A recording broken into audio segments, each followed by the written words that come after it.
100 முறை மன்னிப்பு கேட்க தயார். திமுகவுக்கு அடுத்த ஷாக் கொடுத்த தர்மேந்திர பிரதான். வணக்கம் நண்பர்களே. தமிழகத்தின் திமுகவினர் தற்போது மும்மொழி கல்வி மற்றும் தொகுதி மறுபரிசீலமைப்பு என்ற 2 விவகாரத்தையும் கையில் எடுத்து தீவிரமான அரசியல் செய்து கொண்டிருக்கிறார்கள். இன்னொரு பக்கம் பாஜகவும் திமுக அரசின் டாஸ்மாக் ஊழலை அம்பலப்படுத்தும் முயற்சியாக அமலாக்கத்துறையை களத்தில் இறக்கிவிட்டிருக்கிறது. இந்த நிலையில் மும்மொழி கல்விக் கொள்கையை எப்படியாவது தமிழ்நாட்டில் அமலுக்கு கொண்டு வந்துவிட வேண்டும் என்று மத்திய அமைச்சர் தர்மேந்திர பிரதான் தீவிர முயற்சி எடுத்து வருகிறார். ஆனால் திமுகவோ தங்கள் அரசியல் ஆதாயத்திற்காக அதை கடுமையாக எதிர்த்து வருகிறார்கள். இந்த நிலையில்தான் நேற்று முன்தினம் மக்களவையில் அவர் பேசும்போது திமுக எம்பிகள் நேர்மையற்றவர்கள், நாகரிகமற்றவர்கள் என்று சொன்ன விவகாரத்தை திமுக பெருசுபடுத்தியது. அதனால் நான் பேசியது யாரையும் புண்படுத்தி இருந்தால் அதை திரும்ப பெறுகிறேன் என்று கூறியிருந்தார். என்றாலும் நேற்றைய தினம் அதற்கு எதிராக மீண்டும் திமுக மக்களவை வளாகத்தில் ஆர்ப்பாட்டம் நடத்தினார்கள்.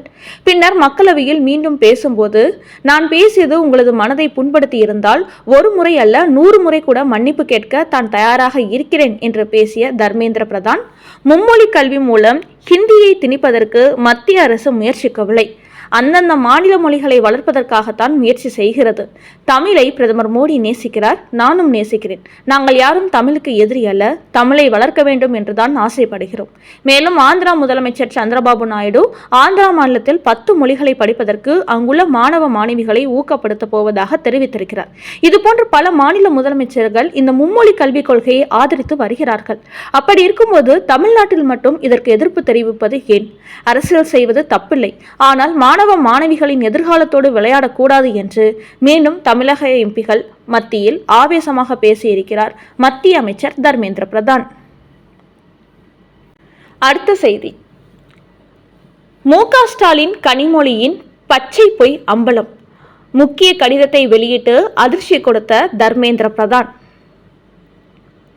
தமிழகத்தில் திமுகவினர் தங்களது அரசியல் ஆதாயத்திற்காக வண்டியாக பொய் மூட்டைகளை இறக்கி விடுவார்கள். அப்படித்தான் தற்போது புதிய கல்விக் கொள்கை திட்டத்தில் ஆரம்பத்தில் அதற்கான ஒப்பந்தத்தில் கையெழுத்து போடுவதாக சொல்லிவிட்டு கடைசி நேரத்தில் பின்வாங்கியிருப்பது அம்பலமாகியிருக்கிறது. இதை வைத்துதான் முதலில் புதிய கல்விக் கொள்கை ஒப்பந்தத்தில் கையெழுத்து போடுவதாக கடிதம் எழுதியது திமுக அரசு. ஆனால் அந்த சூப்பர் முதலமைச்சர் சொன்னதால் பின்வாங்கிவிட்டார்களா? யார் அந்த சூப்பர் முதலமைச்சர் என்று கேள்வி எழுப்பி மக்களவையில் பரபரப்பு ஏற்படுத்தினார்.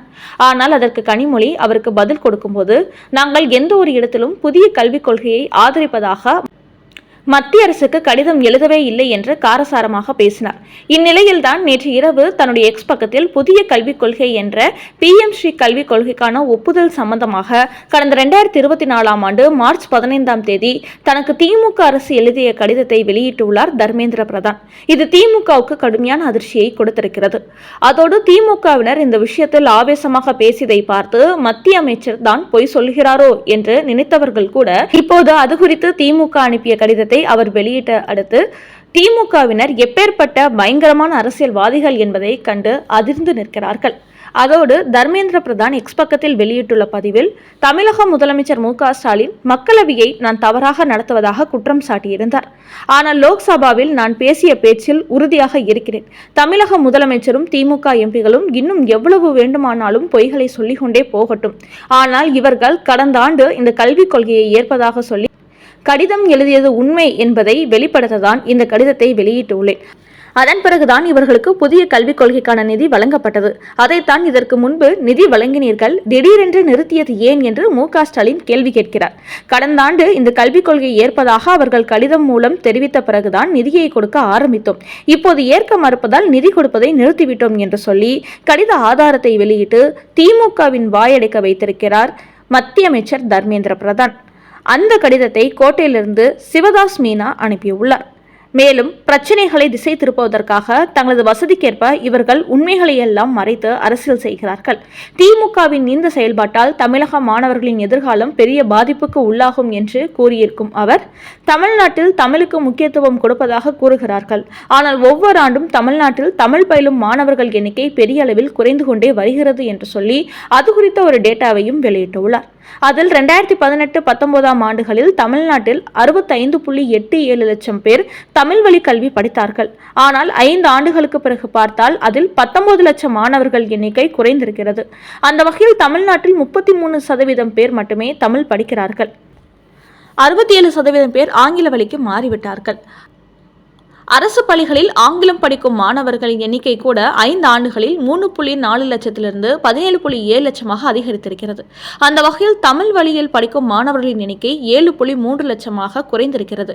இப்படி ஹிந்தியை எதிர்ப்பது போலவும் தமிழுக்காக உயிரியை கொடுப்பது போலவும் பேசும் தமிழக முதலமைச்சர் ஆட்சியில் தமிழ்நாட்டில் தமிழ் வழி கல்வி குறைந்து கொண்டே வருகிறது. இன்னும் 10 ஆண்டுகள் போனால் தமிழ்நாட்டில் தமிழ் படிக்கவே மாணவர்கள் இருக்க மாட்டார்கள். அப்படிப்பட்ட ஒரு ஆட்சியை தான் இவர்கள் செய்து கொண்டிருக்கிறார்கள். ஆனால் பிரதமர் மோடியும் தமிழ் மொழிக்கு முக்கியத்துவம் கொடுக்கிறார். ஒவ்வொரு மாநிலங்களிலும் தாய்மொழிக்கு முக்கியத்துவம் கொடுக்க வேண்டும் என்கிறார். ஆனால் இவர்களோ தமிழ் என்று சொல்லிவிட்டு தமிழை கூட வளர்ப்பதில்லை. இதை தமிழ்நாட்டு மக்கள் புரிந்து கொள்ள வேண்டும். திமுக அரசை பொறுத்தவரை தங்களது அரசியல் எதிர்காலத்துக்காக தமிழக மக்களின் எதிர்காலத்தை கேள்விக்குறியாக்குகிறார்கள். அதோடு மத்திய அரசின் தேசிய கல்விக் கொள்கையை ஏற்காததால் தமிழக அரசுக்கு 2000 கோடி இழப்பல்ல 5000 கோடி இழப்பு என்றும் மத்திய அமைச்சர் தர்மேந்திர பிரதான் மு.க. ஸ்டாலினை மீண்டும் அட்டாக் செய்துள்ளார். அடுத்த செய்தி. மு.க. ஸ்டாலின் ஒரு பிறவி பொய்யர். அண்ணாமலை வெளியிட்ட வீடியோ. மும்மொழி கல்விக் கொள்கையில் கனிமொழி மக்களவையில் மிகப்பெரிய போலி நாடகத்தை ஆடுவதாக தமிழக பாஜக தலைவர் அண்ணாமலை கடுமையாக விமர்சனம் செய்தார். அது மட்டுமின்றி நீங்கள் என்ன சொன்னாலும் கேட்பதற்கு இது ஒன்றும் 1960ஆம் ஆண்டு அல்ல, இது 2025ஆம் ஆண்டு. இப்போதைய மக்களுக்கு விழிப்புணர்வு அதிகம். யார் யார் எப்படியெல்லாம் பேசுவார்கள், உண்மைகளை மூடி மறைத்து பொய் என்ற ஒன்றை வைத்து எப்படியெல்லாம் அரசியல் செய்வார்கள் என்பதை நன்கு அறிந்தவர்கள். அதனால் திமுக எம்பிகளின் இந்த பொய் பித்தலாட்டத்தை ஒரு நாளும் தமிழ்நாட்டு மக்கள் ஏற்க மாட்டார்கள் என்று கூறியிருந்த அண்ணாமலை நேற்று மு.க. ஸ்டாலின் பேச்சு குறித்து வீடியோ ஒன்றையும் வெளியிட்டுள்ளார். அந்த வீடியோவில் தமிழ்நாட்டில் ஏழை எளிய மக்களுக்கு தரமான கல்வி கொடுக்க மு.க. ஸ்டாலின் எதிர்ப்பு தெரிவிப்பதால் தேசிய கல்விக் கொள்கையை ஆதரிக்க வேண்டும் என்று பாஜகவினர் கோயம்புத்தூர் போராட்டம் நடத்திய போது அவர்களை கைது செய்கிறார்கள். அதே சமயம் திமுகவினரின் பொய்யான போராட்டங்களுக்கு அனுமதி கொடுக்கிறார்கள். நூற்றுக்கணக்கான போலீசாரை இறக்கிவிட்டு பாதுகாப்பு கொடுப்பார்கள் என்று கூறியுள்ள அண்ணாமலை மும்மொழி கல்வியை ஆதரித்து தமிழ்நாட்டு மக்கள் ஆர்வமுடன் கையெழுத்து போட்டு வருவதை அறிந்து மு.க. ஸ்டாலின் பதட்டத்தில் இருக்கிறார்.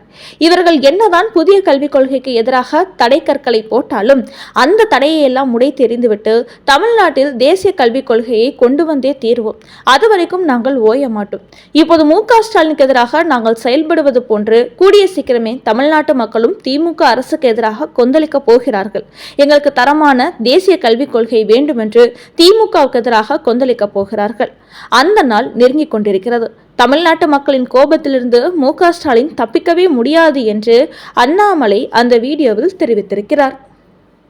நண்பர்களே, புதிய கல்விக் கொள்கை திட்டத்தில் ஒப்பந்தம் போடுவதாக மத்திய அரசுக்கு கடிதம் எழுதியுள்ள திமுக பின்னர் பேக் அடித்துவிட்டு அதற்கு எதிராக கொடி பிடிப்பது, அதோடு நாங்கள் இதற்கு ஒப்பந்தம் போட கடிதமே எழுதவில்லை என்று கனிமொழி மறுப்பு சொன்னதை அடுத்து தற்போது அந்த கடித ஆதாரத்தை மத்திய அமைச்சர் தர்மேந்திர பிரதான் வெளியிட்டு அதிர்ச்சி கொடுத்திருப்பது மற்றும் தமிழக முதலமைச்சர் மு.க. ஸ்டாலின் ஒரு பொய்யர், அவரது பொய் முகமூடி தமிழக மக்கள் மத்தியில் கிழித்து எறியப்படும் என்று பாஜக தலைவர் அண்ணாமலை வெளியிட்ட வீடியோ குறித்த உங்களோட கருத்துக்களை கமெண்ட் பாக்ஸில் பதிவிடவும்.